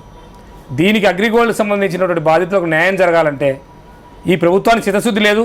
ముఖ్యమంత్రి గారు ఇప్పటికైనా తనకు చెడ్డ పేరు రాకుండా, తనకు మట్టి అంటింది, ఆ మట్టిని కడుక్కోవాలంటే ఆయన తప్పకుండా హౌస్ కమిటీతో కాదు, అట్లీస్ట్ రిటైర్డ్ జడ్జితో అయినా న్యాయ విచారణ జరిపించాలి. గతంలో 10 సంవత్సరాలు ప్రతిపక్ష నాయకుడిగా ఉన్నప్పుడు చాలా సందర్భాల్లో ముఖ్యమంత్రి గారు చాలా విచారణ అడగడం జరిగింది. ఆ విచారణ అడిగేదానికి ప్రతిపక్ష నాయకుడిని సభ నుంచి బహిష్కరిద్దాం, పత్తిపాటి పుల్లారావు గారిని సభ నుంచి అది కాదు. ఇక్కడ జరగాల్సింది చర్చలు ఇక్కడ కూడా తప్పుదోవ పట్టిస్తున్నారు. అగ్రిగోల్డ్ బాధితులకు న్యాయం జరగాలంటే దానికి సంబంధించిన ఒక జడ్జితో విచారణ జరిపించాలి. ఆ జడ్జి రిటైర్డ్ జడ్జి, పోని జడ్జిలంతా బిజీగా ఉన్నారు, చాలా కోర్టు కేసులు పెండింగ్ ఉన్నాయంటే ఒక రిటైర్మెంట్ జడ్జి జరిగితే ఆయన తన విచక్షణాధికారాలతో ఆయనకున్నటువంటి విజన్తో ఒక తీర్పు వస్తుంది. కానీ హౌస్ కమిటీ వేస్తామంటే హౌస్ కమిటీ అంటే ఏంటి? ప్రభుత్వంలో ఉన్న కొంతమంది పెద్దలు వచ్చి దానికి ఒక కమిటీ వేస్తే ఏ రకంగా జరుగుతుంది? గత 3 సంవత్సరాల్లో ఈ ప్రభుత్వం ఏ ఒక్క విషయంలో కూడా ఈ తన మీద వచ్చిన ఆరోపణలు ఏ విషయంలో తను నిరూపించుకుంది? పెద్దలు నరేంద్ర మోడీ గారికి కూడా మేము ఈ సభ ద్వారా కానీ ఈ చర్చ వేదిక ద్వారా చెప్పడం ఏంటంటే ఇక్కడ జరుగుతున్నటువంటి చాలా ఆరోపణలు వచ్చినాయి. అది ఓటుకు నోటు కేసు అయితేమి, ఈరోజు జరుగుతున్నటువంటి సభలో స్పీకర్ గారి మీద కూడా మాట్లాడారని చెప్పి చర్చ వచ్చింది. దాని మీద కూడా ఆంధ్రప్రదేశ్లో జరుగుతున్నటువంటి వాటి మీద ప్రత్యేకంగా ఒక కమిటీని వేయండి, దానికి ఒక రిటైర్మెంట్ జడ్జి చేయండి. మీరిద్దరు భాగస్వామ్యంలో ఉన్నారు. ఈ 3 సంవత్సరాల్లో మీ ఇద్దరికి కూడా బురద అంటింది, ఆ బురద కడుక్కునే ప్రయత్నం చేయండి. లేదంటే 2019 ఎన్నికల్లో ప్రజలు చాలా స్పష్టంగా ఆలోచించుకున్నారు. మీరు చేస్తున్న మీ ద్వయం ఏదైతే ఉందో మీకు తీర్పు చెప్పబోతున్నారు. కారణం ఈ ప్రభుత్వం ఇన్ని ఆరోపణలు ఎదుర్కొని ఒక్కదానికి విచారణ జరపకుండా గతంలో ఈ ప్రతిపక్ష నాయకుడు ఉండి ఎన్నో ఆరోపణలను దానికి నిరూపించుకొని ఆనాటి ప్రభుత్వాల యొక్క చిత్తశుద్ధి ఉంటే ఈ ప్రభుత్వానికి చిత్తశుద్ధి లేదు. ఈ ప్రభుత్వం ప్రజలకు న్యాయం చేయాలనే ఆలోచన లేదు, ఆ విధంగా ఆలోచించట్లేదు. ఇప్పుడు ఇది వాళ్ళ ఇదేంటి సిట్టింగ్ జడ్జా ఇంకో జడ్జా ఇదంతా దేనికి పరిమితం? పుల్లారావు గారు కొన్నది అదేంటి కరెక్టా కాదా అంతే అని. ఈ పుల్లారావు గారు కొన్నారని చెప్పబడుతున్నటువంటి వాట్ ఎవర్ డిస్ప్యూట్లో ఉన్న అది ఇది మొత్తం అగ్రిగోల్డ్ ఆస్తుల్లో ఒక స్మాల్ డ్రాప్ అయినా ఒకవేళ ఆయన కొన్నది తప్పు కొన్నది లేకపోతే అది ఒక ఏ రకంగా రాంగు ఆల్రెడీ కోర్టు పరిధిలో ఉంది కాబట్టి కోర్టులో దీని మీద కూడా ఒక పిటిషన్ వేసుకోవచ్చు. దాని మీద విచారణ ఆటోమేటిక్గా జరుగుతుంది. కోర్టులో ఈ కేసు మొత్తం కోర్టు పరిధిలో ఉన్నప్పుడు కోర్టు విచారణ చేస్తున్నప్పుడు అది కూడా అదేంటి కాబట్టి ఆటోమేటిక్గా ఇలాంటివి కూడా అన్నీ వస్తాయి. ఎవరు తప్పించుకోలేరు. అగ్రిగోల్డ్ వ్యవహారంలో కోర్టు ఏం చెప్పింది? హైకోర్టు తప్పుంటే తప్పించుకోలేరు కదా. హైకోర్టు ఏం చెప్పింది అసలు అగ్రిగోల్డ్ వ్యవహారం అంటే ఈ ఆస్తులు అన్నీ ఇవ్వమని చెప్పింది, అదేనా? అదే కదా. అవును, నేనే కాదంటలేదు కదా. ఒకవేళ పుల్లారావు గారు కొన్న ఆస్తులు తప్పు కోర్టు నిర్ణయించింది అనుకోండి, ఆ ఆస్తులు జప్తు చేసుకుంటారు, అవి అమ్మకానికి పెడతారు. అందుకని కోర్టు నిర్ణయించలేండి. అది పుల్లారావు గారు ఇట్లాంటి ఒక వివాదంలో ఉన్న ప్రజలకు, లక్షలాది మంది ప్రజలకు నష్టం జరిగే కొనడాన్ని ఏం మాట్లాడొద్దంటారు, కోర్టుకి వెళ్ళండి అంటారు, చర్చ జరగొద్దు అంటారు. ఆయన ఎన్నికైన శాసనసభ్యుడు, అధికార పక్షం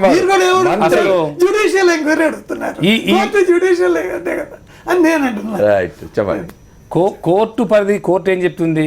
అగ్రిగోల్డ్ బాధితులకు న్యాయం చేయమని చెప్పింది. కానీ అసలు కేబినెట్ మంత్రి మీదనే ఈ రకమైన ఆరోపణలు వస్తే ఇమీడియట్గా మంత్రిని ఆ పదవి నుంచి తొలగించి ఇమీడియట్గా విచారణ చేపట్టాలి. అలాంటి సంప్రదాయానికి ముఖ్యమంత్రి గారు తిలోదకాలు ఇచ్చి ఆయనే ఒక కమిటీ వేసుకొని ఆయనే తీర్పిస్తే దానికి ఎట్లుంటుందంటే ఈ కొడుకు దొంగతనం చేసి వచ్చిన Right. తండ్రి నా కొడుకు చాలా మంచోడు తెలియక పట్టుకొచ్చినాడని చెప్తారు, దొరికితే దొరక్కపోతే మావాడు మహారాజు అని చెప్తారు. శ్రీనివాసరావు గారు ఒకటి చెప్పండి, ఈ భూముల వ్యవహారం ఈ గతంలో కూడా ముఖ్యమంత్రి గారు ఆంధ్రప్రదేశ్ రాజధానికి సంబంధించి భూసేకరణ సందర్భంలో ఓ మాట అన్నారు. సిఆర్డీఏ భూముల విషయంలో అంతకు ముందే వారికి సంబంధించిన వారు, వారి పార్టీ వారు, వారి సన్నిహితులు కొనుక్కున్నారు భూములు అంటే, మా వాళ్ళు భూములు కొనుక్కుంటే తప్ప, వ్యాపారాలు చేసుకుంటే తప్ప అనే మాట మాట్లాడినారు. ఇవాళ పుల్లారావు ఆ భూములు కొనడానికి కూడా ఆయన అదే కోణంలో చూస్తూ ఉండవచ్చు.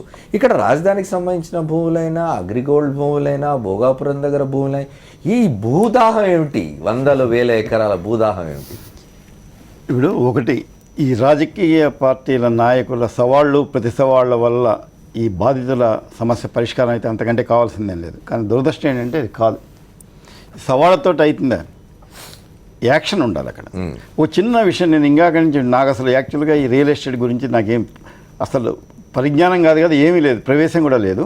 అయినా నాకు ఒక వాస్తవం తెలుసు, ఈ రియల్ ఎస్టేట్ చేసేవాళ్ళు అంచెలంచెలుగా ఎదిగి పైకి వస్తున్నారంటే వాళ్ళ వెనకాల రాజకీయ నాయకులు పెద్దవాళ్ళ హస్తం లేకుండా పడితే వాళ్ళు పైకి వచ్చే పరిస్థితి అయితే లేదు.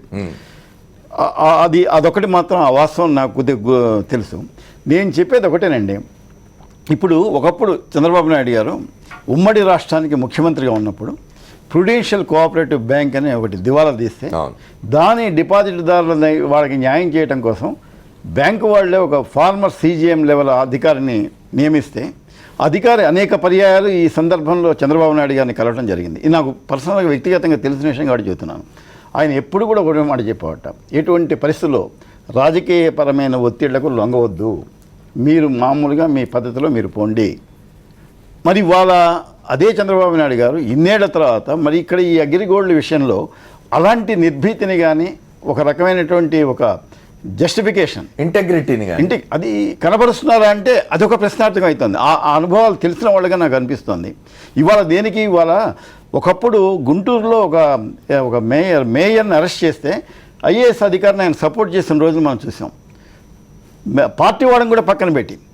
మరి ఇవాళ మళ్ళీ తన పార్టీ వాళ్ళు వచ్చేసరికి ఒక రకమైనటువంటి ఒక పద్ధతిలో లేకపోతే బయట వాళ్ళతో బహుశా నేను అనుకోవటం ఏంటంటే ఈ సుదీర్ఘ ఒక 10 ఏళ్ల ఇంకా మీరు చెప్పినటువంటి ఒక ప్రతిపక్ష నాయకుడి హోదాలో ఉన్నప్పుడు పడ్డ బాధలు, పార్టీని నిలబెట్టుకోవడానికి పడ్డ కష్టాలు, ఇవన్నీ బహుశా ఆయనలో ఏమైనా మార్పు తెచ్చాయా, ఆయన యాటిట్యూడ్లో ఏమైనా చేంజ్ వచ్చిందా, లేకపోతే అనవసరమైన ఏమైనా ఒత్తిళ్లకు గురవుతున్నారా అనేది నాకు ఇప్పుడు. అంటే శ్రీనివాసరావు గారు 10 ఏళ్ళు ప్రతిపక్షంలో ఉన్నారనేది మనందరికీ తెలుసు. ప్రతిపక్షంలో ఉన్నప్పుడు ఇంకా ప్రజలకు ఎక్కువ దగ్గర అవుతారు. అప్పుడు 10 ఏళ్ల తర్వాత మళ్ళీ అధికారానికి వచ్చినప్పుడు ప్రజలకు ఎక్కువ సాయం చేయాలని కోరుకోవాలి. ప్రాంతీయ పార్టీ 10 ఏళ్ళు బయట అధికారానికి దూరంగా ఉంటే కేడర్ని నిలబెట్టుకోవడం చాలా కష్టం. ఆ రకమైన ఇబ్బందులను ఆయన పడ్డాడు. ఆయన మొన్న 2014 ఎలక్షన్లప్పుడు ఆయన పడ్డ శ్రమ మామూలుది కాదు, అవన్నీ తెలిసిన నాయకుడే. కానీ ఈసారి ఒక రియలైజేషన్, అప్పుడేమో ఆయన దార్శనికుడిగా ఈ డెవలప్ చేసినప్పుడు ఒక ముఖ్యమంత్రిగా ఉన్నప్పుడు ఉన్నటువంటి ఆ దార్శనికత్వం ఇవాళ కంప్లీట్గా ఒక రాజకీయ నాయకుడే కనబడుతున్నాడు తప్పితే ఒక దార్శనికుడు ఆయనలో కనబడలేదు. Sridhar, you have anything to say?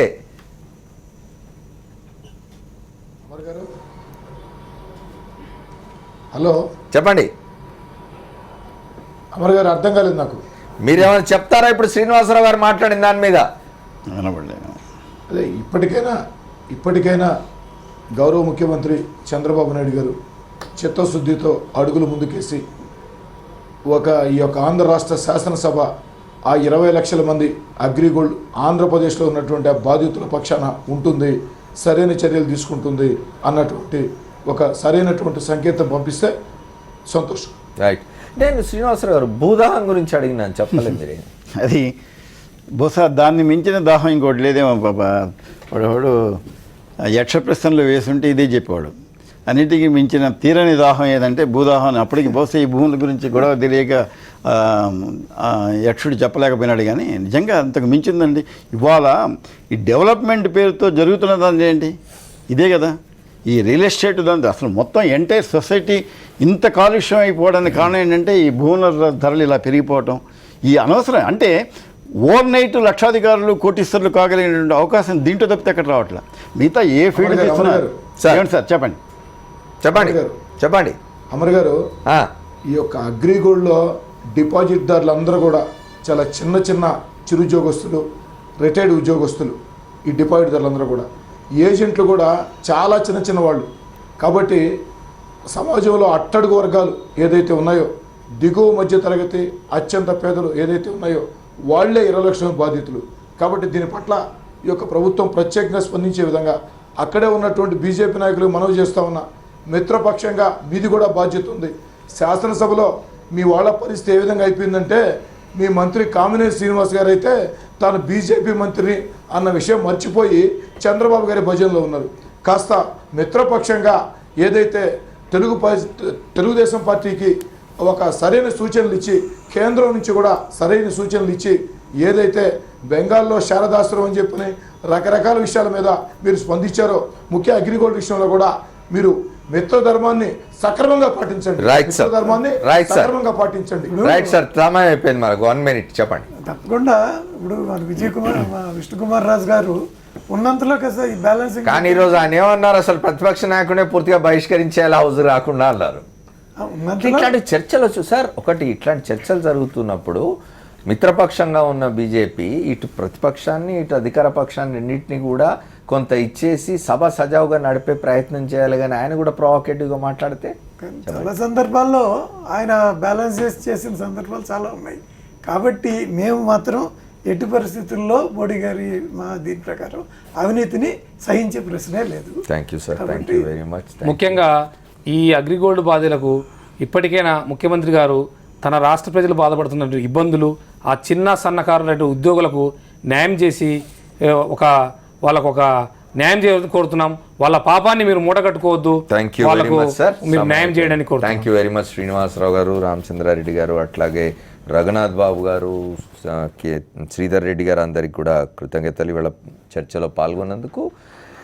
AgriGold వ్యవహారంలో శాసనసభలు ఇవాళ జరిగిన తీరు బయట ప్రపంచం అంతా చూసింది. అగ్రిగోల్డ్లో మోసపోయిన నష్టపోయిన లక్షలాది మంది చాలా పేదవాళ్ళు ఉన్నారు, దిగువ మధ్యతరగతి వాళ్ళు ఉన్నారు. వాళ్ళు ఇవాళ బ్రతకడం కష్టంగా ఉన్నది. ప్రభుత్వం తప్పనిసరిగా ప్రతిపక్షం అడిగింది కాబట్టి అని బేషాలకు పోకుండా, లేదా ప్రతిపక్షం అడిగితే మేము ఎందుకు చేయాలి అన్న పద్ధతిలో కాకుండా ఖచ్చితంగా ఈ భూదాహం అనేది పోవాలి. ఇవాళ అధికారంలో ఉన్న వాళ్ళు 100,000 ఎకరాలు ఎందుకు సొంతం చేసుకోవడం అనే దాని మీద చర్చ జరుగుతున్నది బయట. ప్రజలు చూస్తూ ఉన్నారు. ప్రభుత్వం గుర్తిస్తే మంచిది. ఇది వాళ్ళ 4th ఎస్టేట్. రేపటి 4th ఎస్టేట్లో మళ్ళీ కలుద్దాం. Stay tune to Sakshi. This is Amar signing off.